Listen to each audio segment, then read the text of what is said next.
Hello दोस्तों, welcome to tricky ज्ञान। कैसे हैं आप सभी? एक बार बताएंगे। राम राम, राधे राधे, जय हिंद सभी को। जैसा कि आपको थंबनेल में दिख रहा होगा, महत्वपूर्ण नियुक्तियों की वीडियो आपके सामने आ चुकी है, जो कि आपके एग्जाम में बहुत ज्यादा इंपॉर्टेंट रहने वाले हैं। सारे आंसर्स आपके क्या हो चुके हैं, चेंज हो चुके हैं। न्यू अपडेट लेके आया हूं आपको। अगर आपने ये वीडियो अभी तक नहीं देखी है तो आपको वीडियो वहां पर मिल जाएगी, आपको प्लेलिस्ट में। ठीक है, करंट अफेयर के प्लेलिस्ट में जाओगे, आपको वीडियो मिल जाएगी। चलिए आज की क्लास को स्टार्ट करते हैं। आज हम पॉलिटी में पढ़ने वाले हैं। जैसा कि आपने देख लिया होगा सर, आज हम अभी तक हम कहाँ तक पढ़ चुके थे सर? राष्ट्रपति तक हम सारी चीजें क्लियर कर चुके थे। ठीक है, आज हम उपराष्ट्रपति पढ़ने वाले हैं। क्या पढ़ने वाले हैं आज हम? उपराष्ट्रपति पढ़ने वाले हैं। ठीक है, चलिए क्या पढ़ने वाले हैं? उपराष्ट्रपति पढ़ने वाले हैं। चलिए पढ़ते हैं, स्टार्ट करते हैं आज का सेशन। सर कह रहा है, भारत के उपराष्ट्रपति का निर्वाचन एक निर्वाचक गण द्वारा किया जाता है, जिसके सदस्य कौन कौन होते हैं सर? संसद के दोनों सदनों के सभी सदस्य यहाँ पर क्या होते हैं? निर्वाचन में भाग लेते हैं। ठीक है, कथन कह रहा है, कोई व्यक्ति उपराष्ट्रपति निर्वाचित होने का पात्र तभी होगा जब वह राज्यसभा का सदस्य होने के लिए अर्हता यानी कि योग्यता रखता हो। बिल्कुल सही बात है। ठीक है, आगे कारण कह रहा है, उपराष्ट्रपति राज्यसभा का पदेन सभापति होता है। उपयुक्त वाक्यों में प्रशिक्षित सही उत्तर कौन सा है सर? दोनों, ए और आर दोनों सत्य हैं, लेकिन आर जो है एक ही मान्य स्पष्टीकरण भी कर रहा है। ठीक है, आगे कह रहा है आपका, आगे कह रहा है सर, उपराष्ट्रपति से संबंधित सही कथन कौन सा है? किसी राज्य की विधायिका का सदस्य इस पद के लिए उम्मीदवार हो सकता है। उपराष्ट्रपति का कार्यकाल उतना ही होता है जितना कि राष्ट्रपति का। बिल्कुल सही बात है। आगे कह रहा है सर, भारत के उपराष्ट्रपति का चुनाव होता है लोकसभा और राज्यसभा के सांसदों द्वारा सीधे चुनाव। ठीक है, कैसे होता है? बिल्कुल सीधे लोकसभा और राज्यसभा के सांसदों द्वारा। भारत का उपराष्ट्रपति होता है, नंबर एक कह रहा है, भारत का द्वितीय उच्चतम प्रतिष्ठित पदधारी होता है। बिल्कुल सही बात है। अ, अ, भारत के उपराष्ट्रपति के पास पद से संबंधित कोई औपचारिक कार्य यानी दायित्व नहीं है। आगे कह रहा है सर, राष्ट्रपति की अनुपस्थिति में उसके कार्यों का निर्वहन करता है। बिल्कुल सही बात है। सारी चीज बातें यहाँ पर क्या दी गई हैं? आपको सही दी गई हैं। राष्ट्रपति की पद त्याग, अपस औपस्थितिकरण या मृत्यु के चलते राष्ट्रपति के पद के रूप में कार्य करता है। यानी कि अगर राष्ट्रपति का पद जो है राष्ट्रपति ने त्याग दिया है, या उन पद खाली है कैसे भी करके, या राष्ट्रपति की मृत्यु हो गई है, तो उसका कार्यभार कौन संभालेगा सर? उपराष्ट्रपति संभालेगा। ठीक है, उपराष्ट्रपति को उसके पद से हटाया जा सकता है सर राज्य परिषद यानी कि राज्यसभा के प्रस्ताव के द्वारा। राज्यसभा में प्रस्ताव लाया जाएगा, उसके द्वारा उपराष्ट्रपति को पद से हटाया जाता है। आगे कह रहा है, उपराष्ट्रपति को पदयुक्त करने के लिए संबंधी प्रस्ताव प्रस्तुत किया जाता है कहां पर सर? राज्यसभा में। ठीक है, राज्यसभा का सभापति कौन होता है? उपराष्ट्रपति होता है। कौन होता है राज्यसभा का सभापति सर? उपराष्ट्रपति होता है। आगे कह रहा है, एक की अध्यक्षता ऐसे के द्वारा होती है जो उसका सदस्य नहीं होता है, वो क्या होता है? उसका राष्ट्रपति होता है। यानी कि राष्ट्रपति क्या है?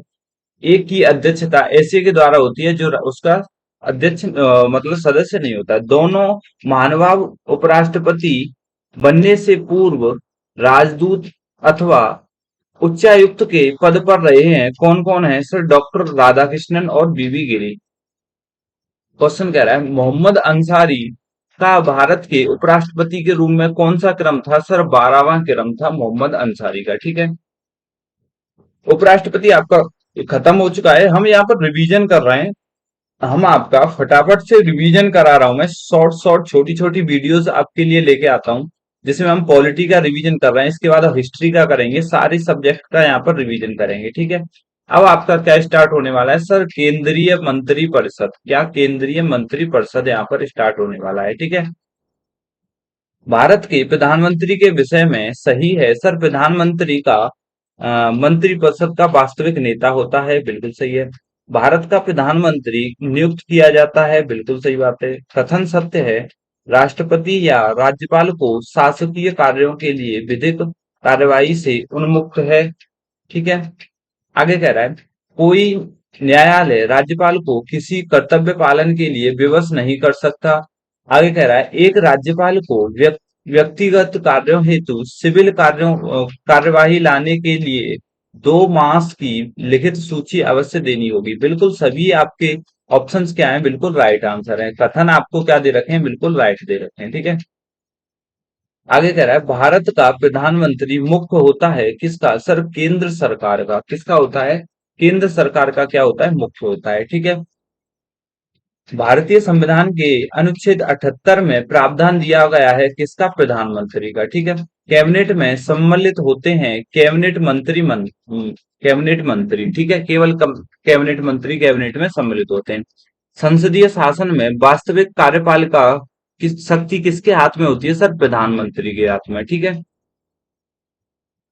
सही कथन दे रखा है आपको, राष्ट्रपति भारत का एक कार्य अधिक सुविधा पूर्वक किए जाने के लिए और मंत्रियों के उक्त कार्य को बांटने के लिए नियम बनाएगा। बिल्कुल सही बात है। इसके आगे कह रहा है आपका, अगला कह रहा है आपका पॉइंट, यदि भारत के प्रधानमंत्री संसद के उच्च सदन के सदस्य हैं तो वे अविश्वास प्रस्ताव की स्थिति में अपने पक्ष में वोट नहीं कर सकते। ठीक है। आगे कह रहा है, भारतीय संविधान का प्रावधान मंत्रिपरिषद की नियुक्ति तथा पदयुक्त पदच्युत को विवेचित करता है, अनुच्छेद 75। ठीक है। आगे कह रहा है, आमतौर पर भारत का प्रधानमंत्री कौन होता है, आमतौर पर लोकसभा का सदस्य होता है। ठीक है। Council of scientific and industrial research का अध्यक्ष कौन होता है, सर प्रधानमंत्री होता है। ठीक है। आगे कह रहा है आपका, राष्ट्रीय सुरक्षा समिति का प्रधान कौन होता है, सर प्रधानमंत्री होता है। भारत के प्रधानमंत्री की नियुक्ति के समय जरूरी नहीं है कि वह संसद के दोनों सदनों में से एक का अवश्य रूप से सदस्य हो, परंतु उसे 6 माह के अंदर अवश्य से दोनों सदनों में से किसी एक सदन की सदस्यता लेनी चाहिए। ठीक है, लेनी होगी। आगे कह रहा है, भारत का प्रधानमंत्री बनने के लिए न्यूनतम आय कितनी होती है, सर न्यूनतम आय 25 वर्ष होती है। उप प्रधानमंत्री का पद सृजन है, सर संविधान के प्रावधानों से हटकर हुआ है। यानी कि संविधान में आपका उपराष्ट्रपति का पद, उप प्रधानमंत्री का पद का उल्लेख कहीं पर नहीं किया गया है। आगे कह रहा है, प्रधानमंत्री को राष्ट्रपति के द्वारा नियुक्त किया जाता है। ठीक है, किसके द्वारा, सर राष्ट्रपति के द्वारा नियुक्त किया जाता है। आगे कह रहा है, भारत का प्रधानमंत्री अपने कैबिनेट मंत्रिमंडल में मंत्री के रूप में काम करने के लिए व्यक्तियों का चयन करने से पूर्णतः स्वविवेक का प्रयोग करता है। ठीक है। चलिए आगे कह रहा है आपका, जो व्यक्ति संसद का सदस्य नहीं है केंद्रीय मंत्री रह सकता है कितने दिन तक, सर 6 माह तक। भारत की संसद के संबंध में कथन सही है, सर संविधान में एक संसदीय प्रणाली की सरकार का प्रावधान है। संसद का सर्व प्रमुख कार्य है कि मंत्रिमंडल का प्रावधान करना, मंत्रिमंडल को लोकप्रिय सदन में बहुमत का विश्वास का प्राप्त रखना होगा। ठीक है, विश्वास प्राप्त रखना होगा। मंत्री परिषद सामूहिक रूप से किसके उत्तरदायी होती है, सर लोकसभा के उत्तरदायी होती है। एक संवैधानिक बाध्यता के अंतर्गत होती है और 75 के 3 के अनुसार कहा गया है ये। ठीक है। केंद्रीय मंत्रिपरिषद के त्यागपत्र देने के उपरांत सही स्थिति क्या है, सर राष्ट्रपति वैकल्पिक व्यवस्था बनने तक उन्हें बने रखने के लिए कहेगा। वैकल्पिक व्यवस्था में अभिप्राय है कि यथासंभव शीघ्र नई सरकार के लिए हेतु आम चुनाव कराया जाए। पदयुक्त मंत्रिपरिषद अपने पद पर नई सरकार बनने तक अपने पदभार का निर्वहन करेगी। ठीक है।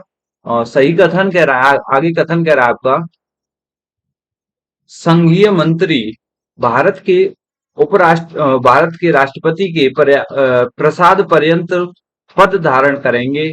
विधि निर्माण हेतु प्रस्ताव के बारे में प्रधानमंत्री राष्ट्रपति को सूचित करेगा। आगे क्वेश्चन कथन कह रहा है आपका, भारत के संविधान में तो स्पष्ट उल्लेख नहीं है, परंतु पारिपाटी के रूप में पालन किया जाता है। सर, प्रधानमंत्री यदि निम्न सदन में बहुमत खो देता है तो उसे क्या देना पड़ेगा? त्याग पत्र देना होगा। ठीक है। भारत में मंत्रिपरिषद रख सकती है क्या? विश्वास प्रस्ताव। ठीक है।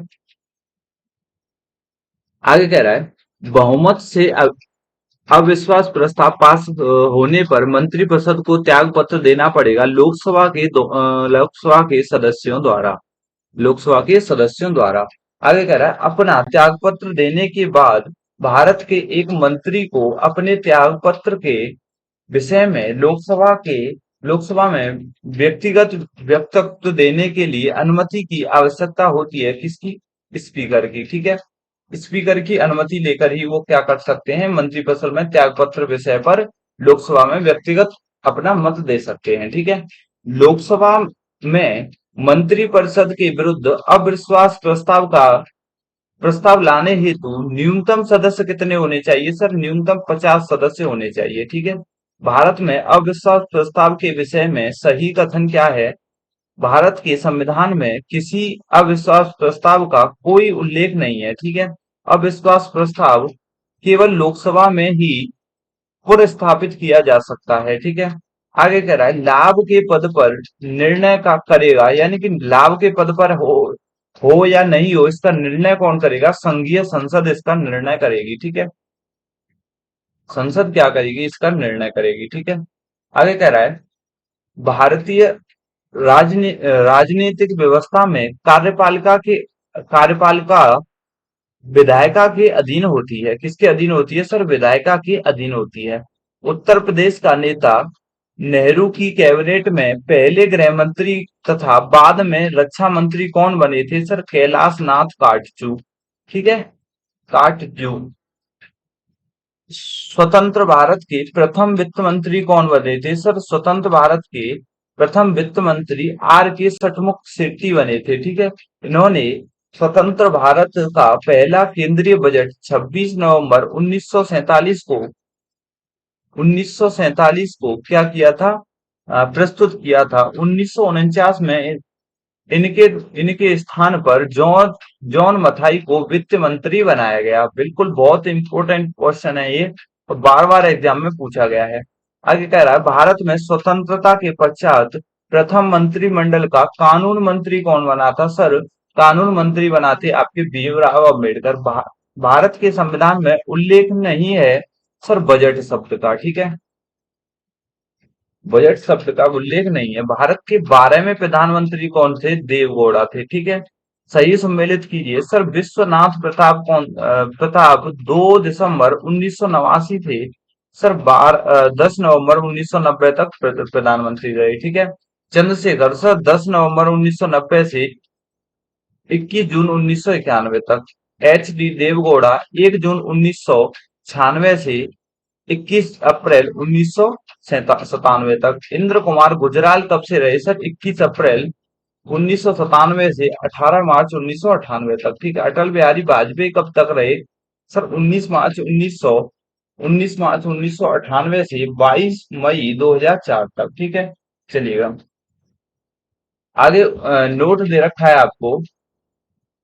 उल्लेखनीय है कि अटल बिहारी वाजपेयी का प्रधानमंत्री पद पर कार्यकाल इस प्रकार है कि 16 मई 1996 से 1 जून 1996 तक, 19 मार्च 1998 से 26 अप्रैल 1999 तक, 13 अक्टूबर 1999 से और 22 मई 2004 तक। ठीक है।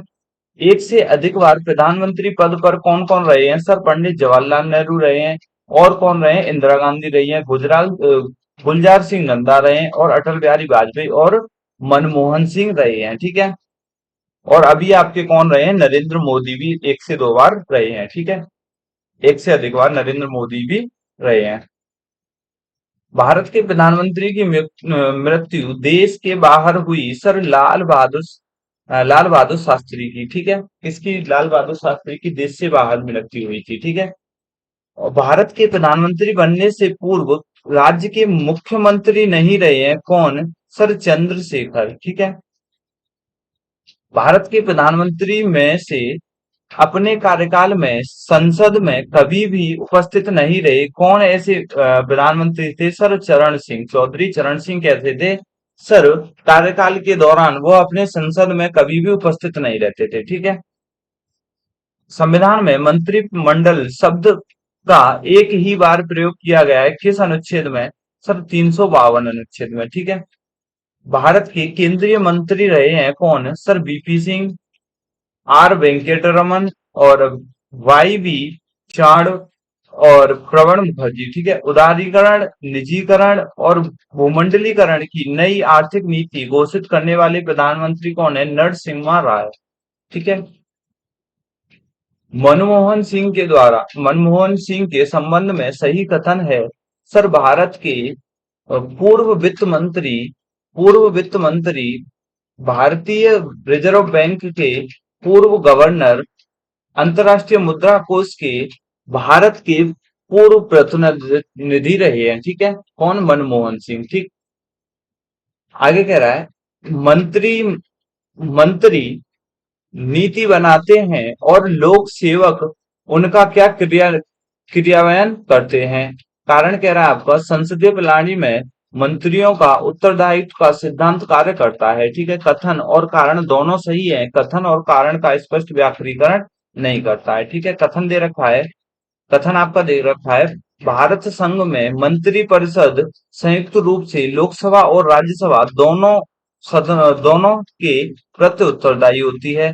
सर आगे कह रहा है लोकसभा और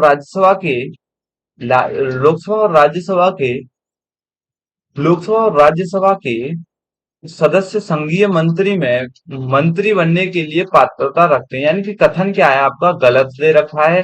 कथन क्या है आपका? गलत दे रखा है। कथन आपका गलत दे रखा है और कारण क्या है आपका? सही है। कारण क्या है? सही है। कथन आगे दे रखा है किसी व्यक्ति को उप प्रधानमंत्री कहना केवल राजनीतिक निर्णय है। ठीक है। कारण कह रहा है वह उसे प्रधानमंत्री का कोई अधिकार प्रदान नहीं करता। देखो ए और दोनों क्या है? दोनों ही सही हैं, परंतु ए आर की व्याख्या नहीं करता है। ठीक है। चलिए आगे कह रहा है आपका संविधान संशोधन में से एक बताता है कि मंत्रिमंडल में कुल मंत्रियों की संख्या प्रधानमंत्री को सम्मिलित करते हुए लोकसभा के सदस्यों की कुल संख्या के 15% के अधिक नहीं होगी। ये कौन सा संविधान संशोधन बताता है आपका? 91वां संविधान संशोधन बताता है। ठीक है। केंद्रीय सरकार के संदर्भ में सही है। सर 15 अगस्त 1947 को केंद्र में मंत्रिमंडलों की संख्या कितनी थी? 18 थी। ठीक है। आधिकारिक दस्तावेज भारत से संबंधित है श्वेत पत्र। ठीक है। आगे कह रहा है प्रत्येक राज्य की कार्यपालिका शक्ति का इस प्रकार प्रयोग किया जाएगा जिससे संघ की कार्यपालिका शक्ति में प्रयोग में कोई अड़चन न हो, उस पर कोई प्रतिकूल प्रभाव ना पड़े। तो अनुच्छेद क्या कह रहा है? 257 कहता है ये। ठीक है। संघीय मंत्रिमंडल का पुनर्गठन आधारित है गोपाल स्वामी अयंगर रिपोर्ट के आधार पर। ठीक है। आगे कह रहा है आपका मंत्रिमंडल सचिवालय का या के कार्य हैं क्या? कार्य क्या क्या है? सर मंत्रिमंडल बैठक के लिए कार्यसूची तैयार करता है। आगे कह रहा है मंत्रिमंडल समितियों के लिए सचिवालय सहायता करता है। बिल्कुल। जवाहरलाल नेहरू किससे शांतिवन से संबंधित हैं? सर एल वी शास्त्री क्या है? विजय घाट। यानी कि इनकी समाधि स्थल क्या है? सर जवाहरलाल नेहरू की क्या है? शांतिवन है। और लाल बहादुर शास्त्री की क्या है? विजय घाट है। और इंदिरा गांधी की क्या है? शक्ति घाट है। ठीक है। और जय जवान जय किसान का नारा किसने दिया? सर लाल बहादुर शास्त्री ने दिया था। ठीक है। किसने दिया था? लाल बहादुर शास्त्री ने दिया था। आगे हम पढ़ने वाले हैं सर, आगे हम पढ़ने वाले हैं। ये आगे आपका टॉपिक स्टार्ट होता है सर महान्यायवादी और सी CAG। ठीक है। Control auditor of general. ठीक है। और महान्यायवादी के बारे में पढ़ने वाले हैं। ठीक है। चलिएगा चलते हैं।